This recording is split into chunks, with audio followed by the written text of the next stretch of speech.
Hey guys, this is Bashley from 777FX. Today I'll be talking to you guys about order block, supply and demand trading. All of that. I know it's big right now in the industry. Order blocks more specifically, because of ICT, all of that Wyckoff, all of it is coming into, like popularity. People know it, but people don't truly understand the depth behind it and how simple it actually is and how you must view it. So first first for you guys to understand and go forward with this video, we have to understand what are order blocks. I'll call them order blocks, supply and demand. It's the same thing, guys. So now this is what they call a supply zone right over here. So this is what they call a supply zone, because remember so we're gonna break this down into simpler terms, right? So when there is when there is more supply than demand of a certain item, no matter what it is, and there's more supply than demand of a certain item, whatever it is, the price of it will go down, right? Because there's no people to buy it, but there's too much of it, so they'll make it cheaper. So there's more, so make it cheaper so people can buy it at a cheaper price. But if there's more demand than supply of a certain thing, then price will go up, okay? Because they'll make it more expensive, right? Because there's less and there's more demand. People are willing to pay higher prices for it. So that's basically it. This is a supply zone, this is a demand zone. So now what exactly are these? So this is a bullish candlestick and a bearish candlestick. Same thing here, bearish candlestick and a bullish candlestick. So this is called an order block, a supply zone. What happens is price goes up, right? This candle here. So what happened is there's manipulation around the zone, right? So what happens is they buy price here to entice everyone who wants to buy it, right? And then they catch all the buyers here and then they sell it hard. You feel me? Then they sell it hard, meaning they have hedging orders over here because they're buying over here and selling over here. They sell orders on profit, but they buy orders on negative. So what happens is they come back to mitigate, right? To close their buy orders and break even, and then follow through with the move, the real move, right? But also a simpler way to see it is we want to buy and sell with someone important, and so simple. That's how you make money, because the market is controlled by the hedge funds. The market is controlled by the big boys, as I call them. These are the people that are moving these trillions that people talk about in the forex markets. These are the people that are actually making the move. We as retail traders are getting drops in the water. So what we try to do is we try and identify where they are, identify where they want to go, and enter in that direction, so we make money and we have less risk. So what happens is we want to buy and sell with someone important. So looking at this long bearish candlestick, that means there was a lot of sell orders in this area, meaning they sold at this point. So when price comes back here, we want to sell again, because they are most likely to sell where they sold before.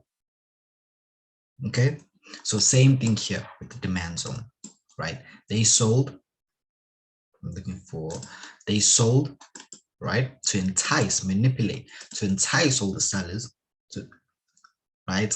And then they bought hard right after that, right after the engulfing candle, right after this candle, they engulfed it with the bullish candlestick, right? Went through the original move. So remember, they have sell orders right here and they have buy orders right over here, right? Their buy orders are now in profit, but their sell orders are now in loss, negatives. So they come back and mitigate the buy orders, right? Closing them at break even, and then add more buy.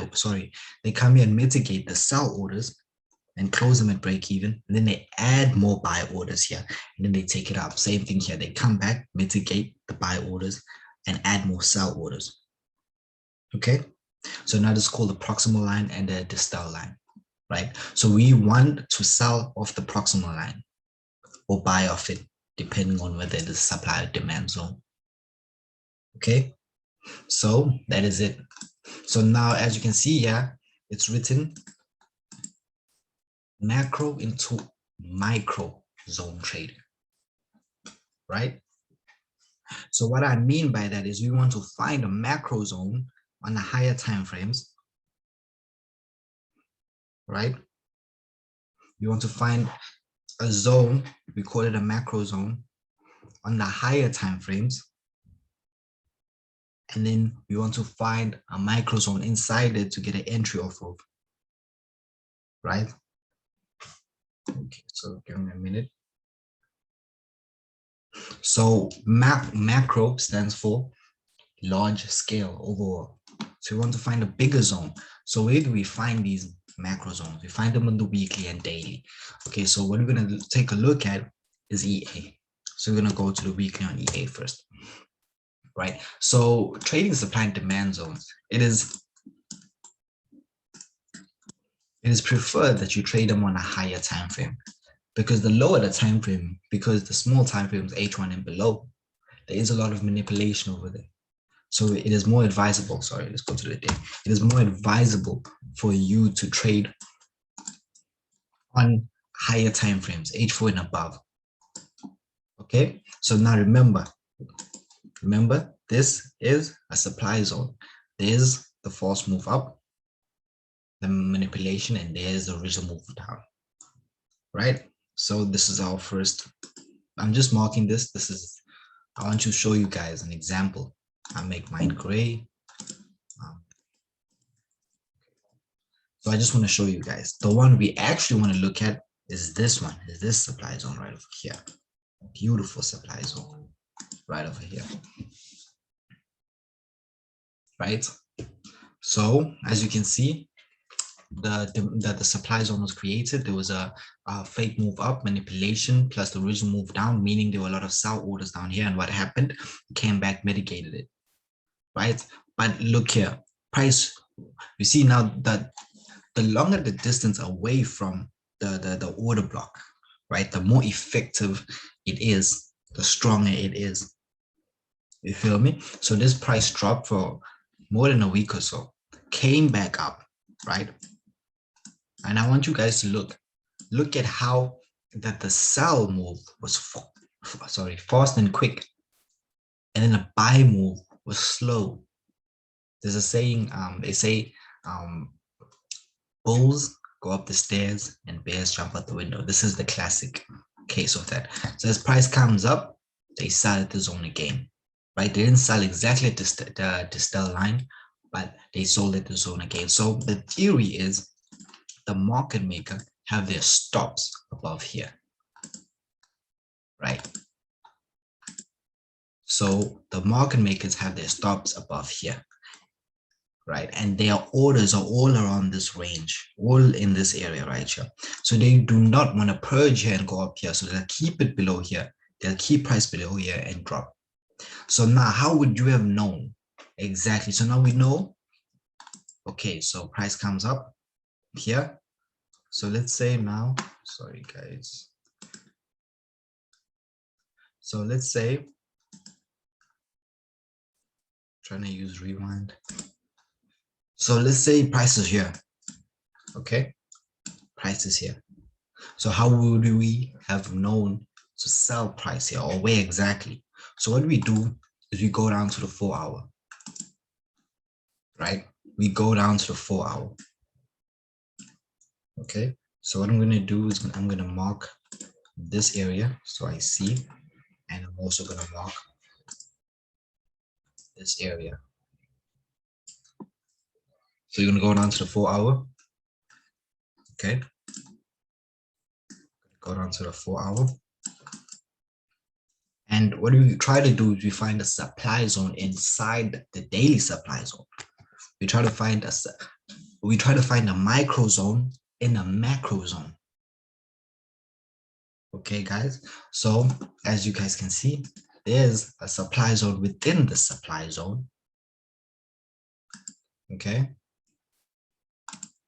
I'm gonna still make this gray.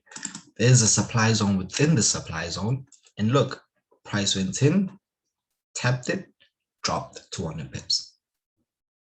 Right? That is macro into micro trading. So you look for a macro zone and you scroll down to a micro time frame to find a micro zone in order to enter. Okay, so let's make another example on the same pair. EA is a very great pair to trade actually for these type of, okay, so we're gonna delete everything. And then boom, we're looking for a demand zone now. There's a beautiful demand zone over there. Look at how price respected it. Beautiful. What do? We try to find, because we found the macro zone. So let's label it.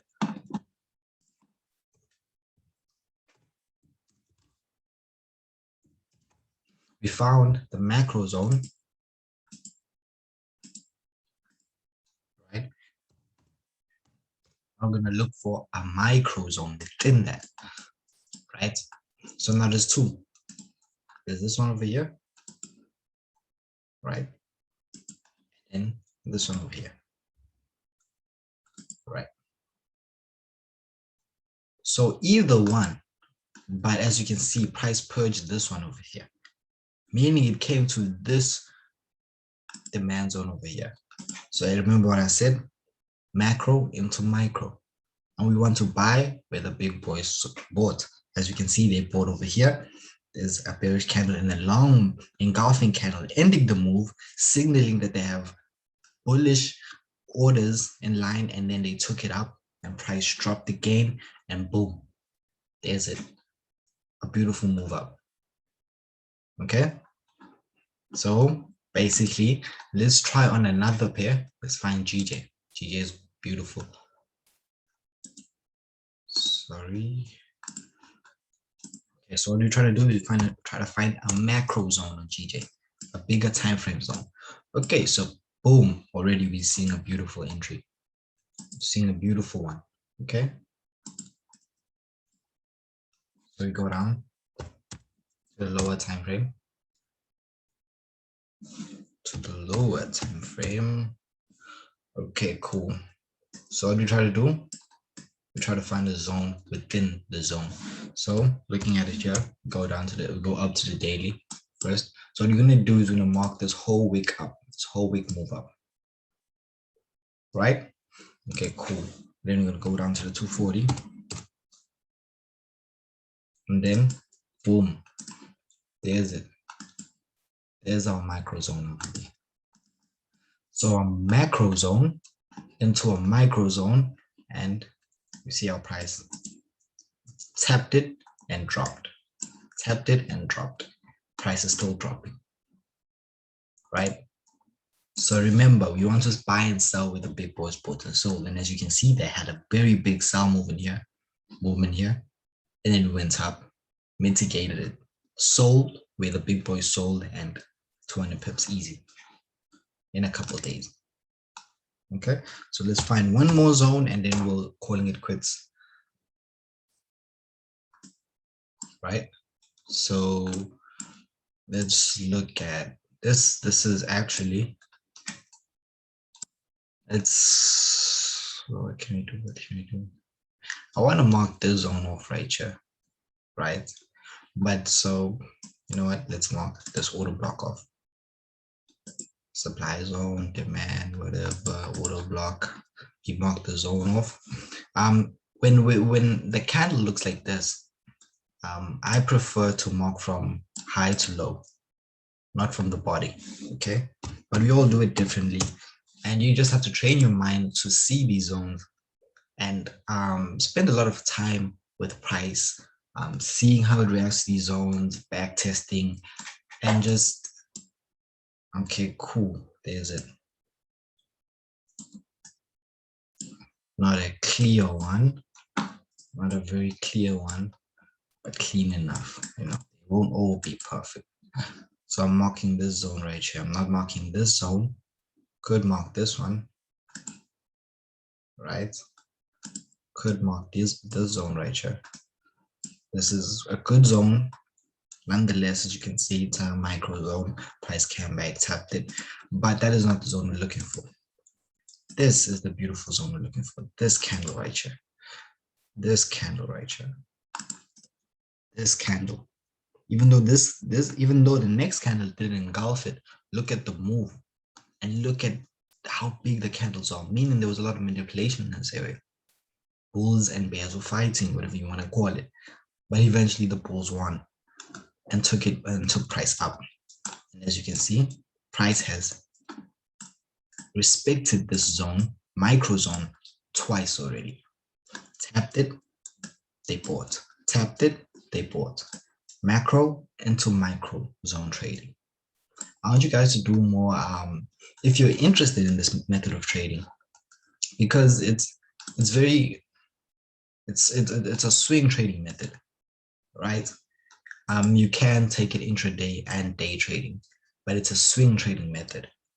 Okay, so if you guys are interested, I will leave my Instagram below, and I will leave my Telegram and my WhatsApp number below, so you guys can hit me up. And also I'll be sharing a couple courses with you guys too. So this is Sibahlenhlanhla from 777FX signing out. Thank you guys.